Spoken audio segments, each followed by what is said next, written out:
Hey guys, this is Gossip Girl PK and today's video it's going to be interesting to say the least, and I have nothing more to say. Let's jump right in before we get started. Just a polite reminder to hit the subscribe button before you leave if you haven't done so already, and give this video a thumbs up if you have had at least one miserable customer care experience in your lifetime. Alright, so where do we start? I literally have points on my phone noted down here because I don't want to miss on anything and I also don't want to misquote anything. But obviously today's video is a story time. Today we are going to talk about the time when I paid a photographer 250,000 Pakistani rupees to actually basically insult me. It's a story of one of my worst customer care experiences. Actually, no, I take that back. It's the worst customer care experience. But anyways, I'm going to preface this by saying two things. First and foremost, everything that I say in today's video is a fact. It happened. And none of this I'm making up. Number two, I'm going to try my best to be as unbiased, like given the situation and how unbiased I can be in a situation like this, as I can be. Given that, I will let you guys in on the honest account of what happened, what transpired, and take blame where it's due, give credit where it's due as well. And last but certainly not least, number three, the intention behind this video is first and foremost to actually just have fun. I mean, as angry as it makes me even 4 years later, I feel like a lot of you are actually going to find a lot of joy in my misery. So there's that. And also, I wanted to bring some awareness to the service-based industries that we have in Pakistan, and also just advise, especially those of you who are actually looking for wedding photographers, as to what kind of person you wanna hire for your wedding. And lastly, I just wanted to say that if you hired this photographer at your wedding and you had a great experience with him, then that's great. Congratulations, you were lucky. But this is my experience with this photographer, and this is how it transpired for me. So take it with a grain of salt. Not everyone might have had similar experiences with the same photographer, but mine... Let's get into it. So I actually got married almost 4 years ago.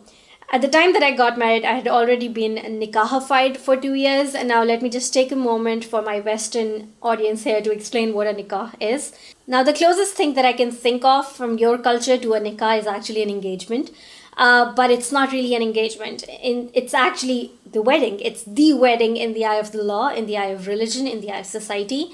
But rarely, sometimes, nikahs do not happen at the same time as the wedding. There can be several reasons for it. In any case, when I got nikahified, I literally had zero interest in dresses, jewelry, makeup, photography, anything wedding related.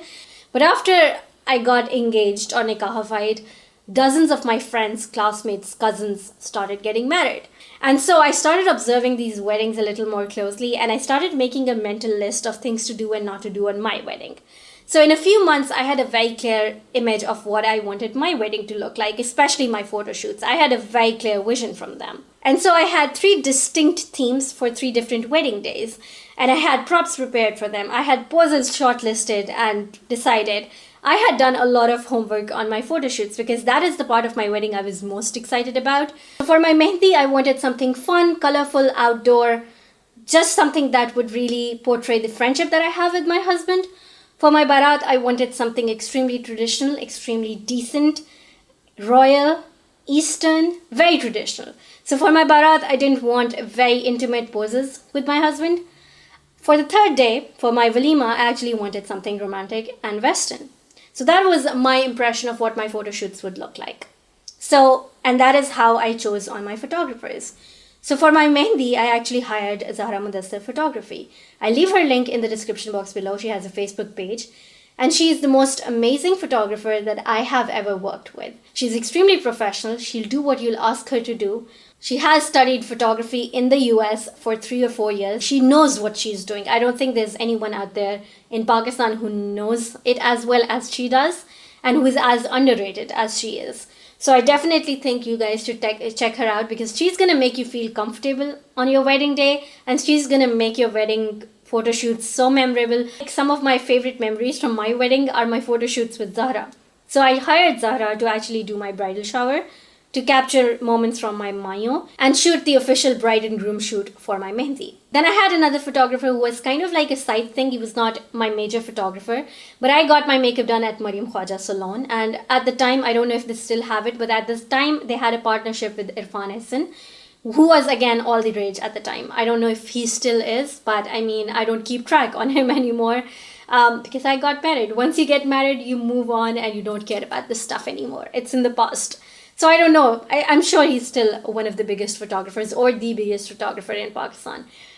But anyways, they had kind of like a partnership that if you're getting signature makeup from Mariam, you can actually pay another 10,000 and have some shots taken by Irfan Hassan or his team. So I had that as well. But to be honest, those are not my favorite pictures. Like, those are not pictures I would share on my Facebook. I don't think they were very great. I was underwhelmed to say the least. But anyways, he was not my main photographer. He was just a side thing. My actual photographer, the one who actually covered the majority of my wedding, for the most part, was actually Shahnawaz from Shahnawaz Studios. Yes, the guy who has a Haveli or studio kind of thing near MM Alam Road. So I hired him, I did my research, I looked at different pictures, I really liked them. It was very traditional and romantic, the kind of things that I wanted for my Barat and Walima. So I thought that his work was very impressive. And so I went to meet him for the first time with my mom. And my mom can attest to everything that I say that happened on this first meeting. So in this first meeting, the first thing that I tell this guy is that, listen, I've been planning my wedding and my photo shoots for the last 2 years. I have a very clear image of what kind of photo shoot I want. Obviously, you are the professional, so you'll have the main reins. You know what you're doing. But I want you to work with me in that what kind of theme I want for my wedding and what kind of poses I want for my wedding. Is it something that you think you're capable of? Or are you the kind of person who will be offended by me giving advice and me giving suggestions and me giving input? Because obviously there are some professionals who think it's beneath them to actually take input from anyone else. They think they're the best at their job and they don't really want anyone to interfere with their job, which I can respect. So I was like, if you're that kind of guy, you can let me know. I'll respect that. But I'll find another photographer because I want to work with someone who can actually understand what I'm looking for. And he was like, नहीं, बिल्कुल फिक्र ना करो, मैं बिल्कुल भी ऐसा नहीं हूँ. मैं उन फोटोग्राफर्स में से नहीं हूँ जो ऑफेंड हो जाते हैं, जो इस बात का बुरा मनाते हैं. तुम फिक्र ही ना करो, तुम्हारा शूट वैसा होगा जैसा तुम चाहोगी. Which is another thing. Throughout our communication, he kept referring to me as tum, which pisses me off. Any guy, call me sexist, but any guy who would refer to his colleagues or his clients or his subordinates as tum, what? Actually, I take it back. Don't call me sexist, because now that I think about it, I would dislike it just as much if a female would refer to her subordinates and her clients as tum. It's just not professional. It's unprofessional. That's the end of story. No other way to put it. It is unprofessional. So throughout our communication, he would refer to me as tum, and he assured me that he would let me give my input on my photo shoots. I ended up hiring him because he assured me that he was actually capable to listen to me. So I was like, okay, great, and I've seen your work and it's great, so let's work together. So he charged me 50,000 per day for the bridal shoot, which was 2 days, a total of 100,000. Then he charged me another 30,000 per day for videography, which was 3 days, Mehndi Barat Walima. That was another 90,000. And then he charged me 20,000 for video event photography for all 3 days. So that was another 60,000. Or I don't know if it was 30 for the event and 20 for the videos. In any case, the total ended up being 250,000 Pakistani rupees, which is an equivalent of 2,500 US dollars. So I book him 3 or 4 months before my wedding. We have zero communication. He doesn't talk to me. He doesn't call me. He doesn't actually ask me what kind of photo shoot I wanted. So I was like, okay, I assumed that I would actually be able to tell him on the day that my shoot actually is. So we go in for my shoot. And again, my husband can attest to this part, that I could study his body language. I could study that he was constantly trying to act like he's the busiest person on this planet Earth. And if he's doing us a favor, not charging us 250 freaking $1,000 to actually be doing our shoot, as if he's doing an ihsan, as if he's doing us a favor and not actually doing his job. His attitude was like that. And so I put my guard up and I decided to not say much. I decided to not really, I'm not a confrontational person by any means. Like, I hate confrontation.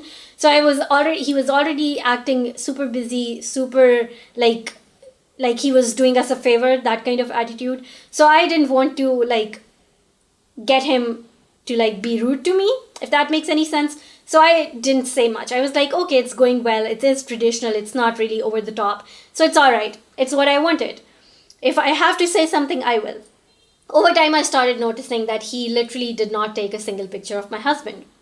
He's the groom after all, and there's no solos of him. It's either me or it's either me and him. And my husband is the kind of person who would not post a picture of me with him as his profile picture or on his profile.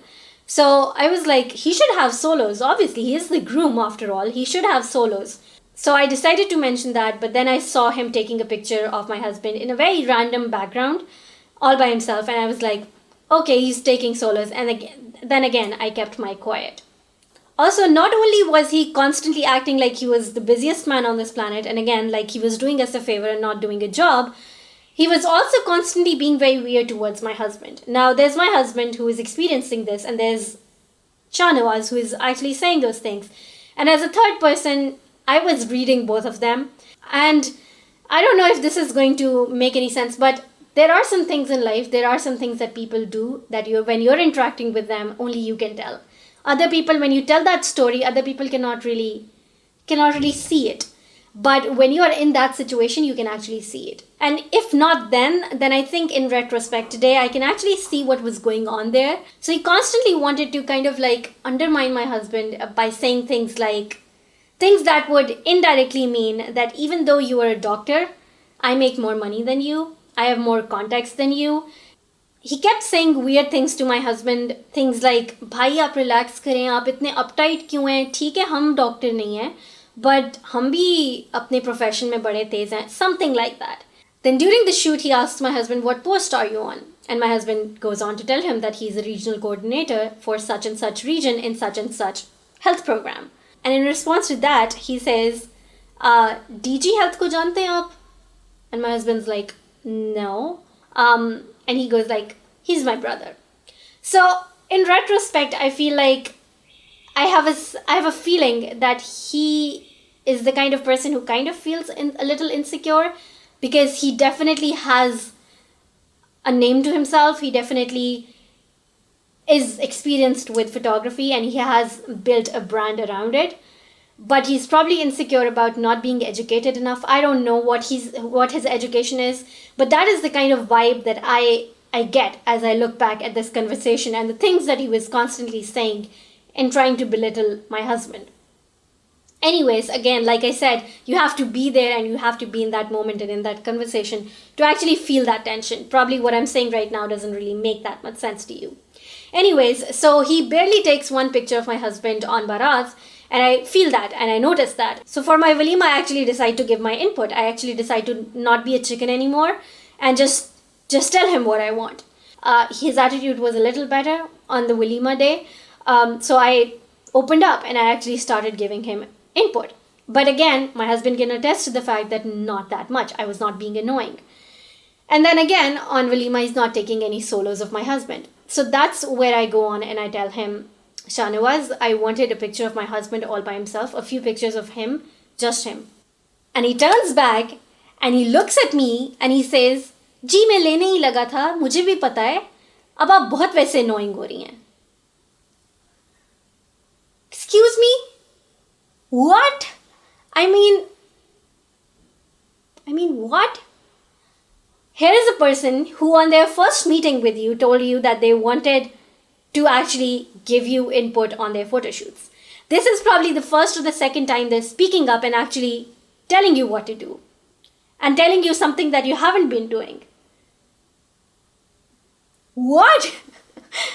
I need to cool down. It's been 4 years. It's time to move on.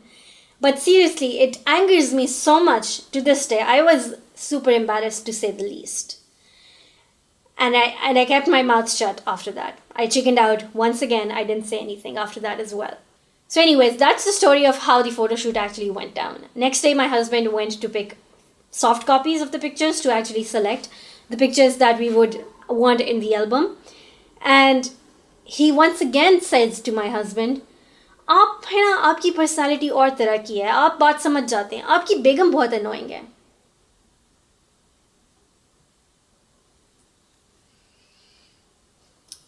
This is the guy who got married to a girl just yesterday.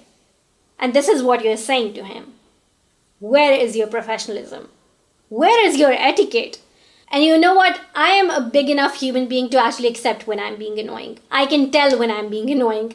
If not then in retrospect, I can tell that I'm being annoying. And in those shoots, I can tell you I was not being annoying. I was looking at his attitude, I was observing it, and I was trying to keep in my reins, and I wanted to just shut up about it. But then obviously I was paying him. I was paying him to do a job, and I felt like there was something missing. So I asked for it.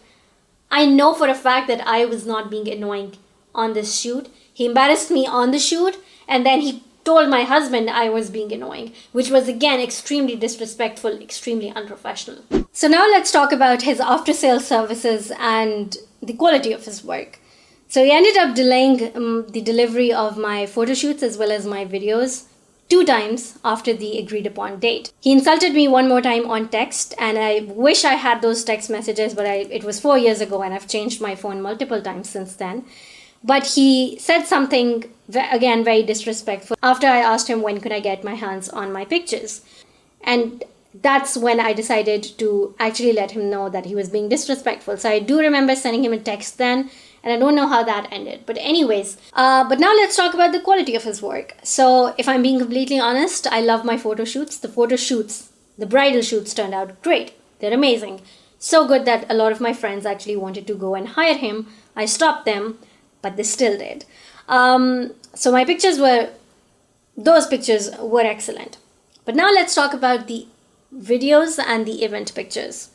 So I can say with like 95% certainty that the people he hired to do my events were not his regular crew. He actually freelanced my wedding to someone who he paid probably like 5,000 rupees, and he compromised the quality of my wedding pictures.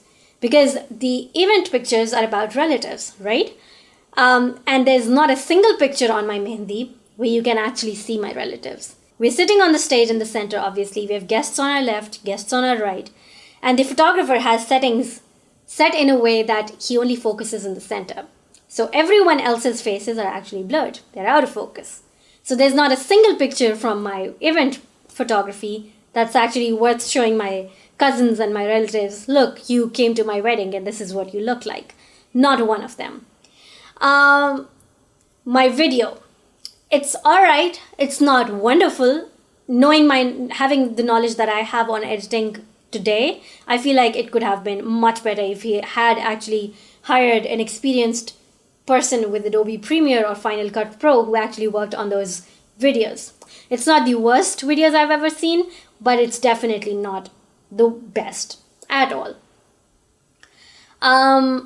There are significant mistakes, and not teeny tiny mistakes that are very hard to notice.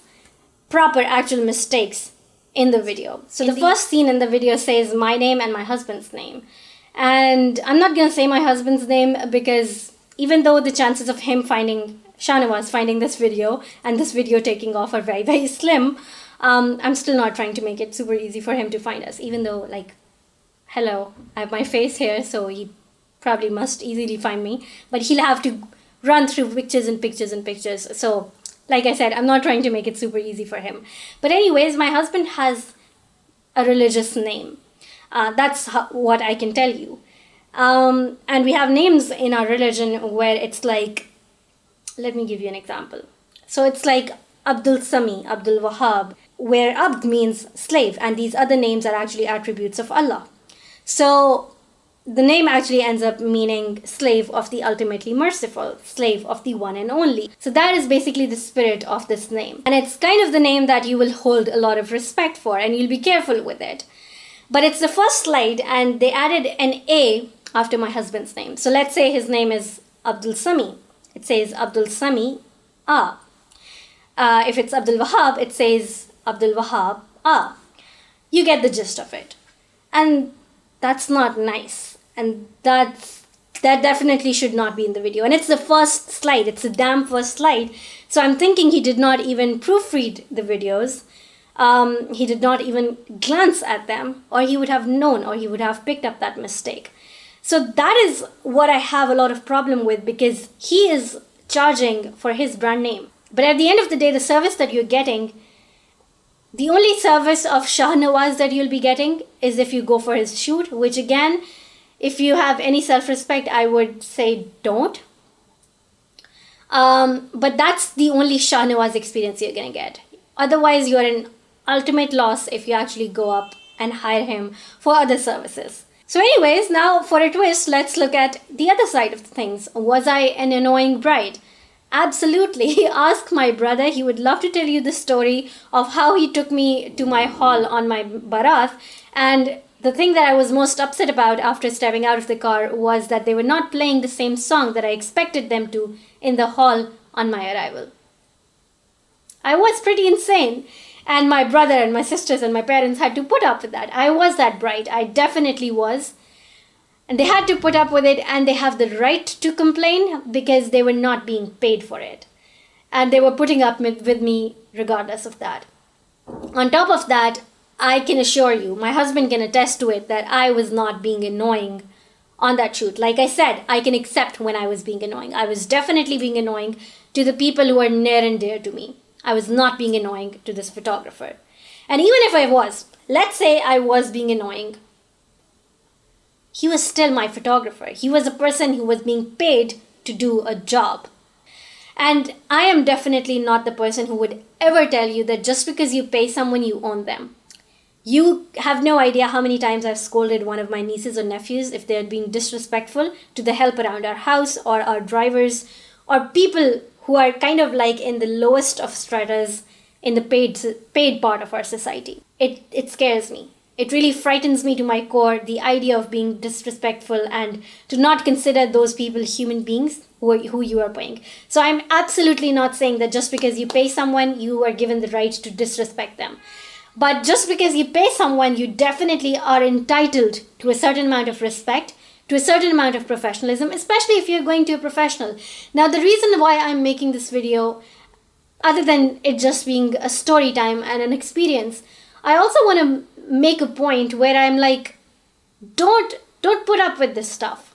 If you decide to go to a nobody and they do things like this to you, you're paying them lesser money, you can expect this kind of thing. It's wrong then and there as well, but still, I mean, if you're going to a regular tailor in your neighborhood and you're giving him like 1,000 rupees to stitch your dress and he delays your delivery, you can let that go. He's a poor guy, he has a lot on his plate, blah blah blah, you can excuse him.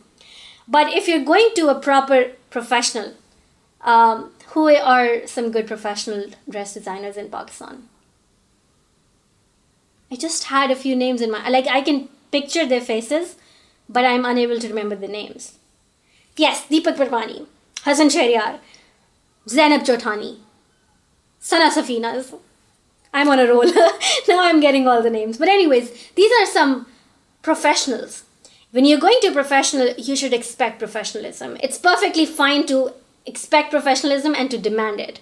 And if you're not getting it, then it's perfectly okay to call them out as well. I was a chicken. I did not do it. While I was in that situation, I chickened out. I did not take that video back, even though it's disrespectful to that name, because I was scared of confrontation. Like I said, I don't like confronting people. And secondly, I was just a chicken. I didn't want to give him another opportunity to be disrespectful towards me. So I didn't go. I didn't bother with it. We got that video 2-3 months after our wedding, and once your actual life starts, it's all just in the back burner. These things don't matter anymore. When you're getting married, you think that for photo shoots and videos and your dress and your wedding is going to be the most important thing in the world. But when your actual life hits you, you realize that it's really just not that big of a deal.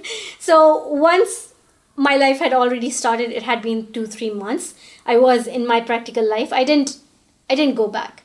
But I feel like if you are in a situation like this, then you absolutely need to call these people out. At least make a video, make a social post about it. Something that can actually stop this culture of putting up with this kind of BS. Because you're paying them ridiculous amounts of money.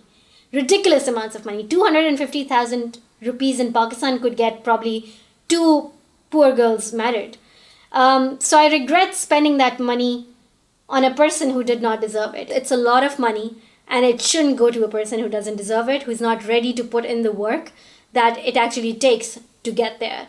And I just wanted to get that out of my chest. But yeah, guys, that is pretty much it for today's video. I hope you guys enjoyed a recollection of one of my most horrible customer care experiences.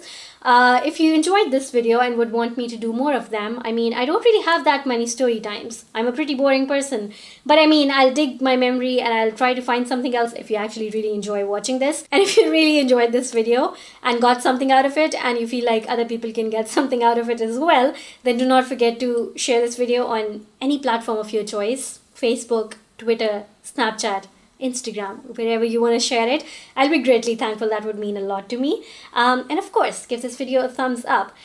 Today's comment question is, what is your worst customer care experience? Like, what is the one company or the one person that you would never again give your money to? And if it was in your hands, you would never let anyone else give their money to them as well. Let me know in the comments section down below. I would love to gossip about that and hear your stories of your worst customer care experiences.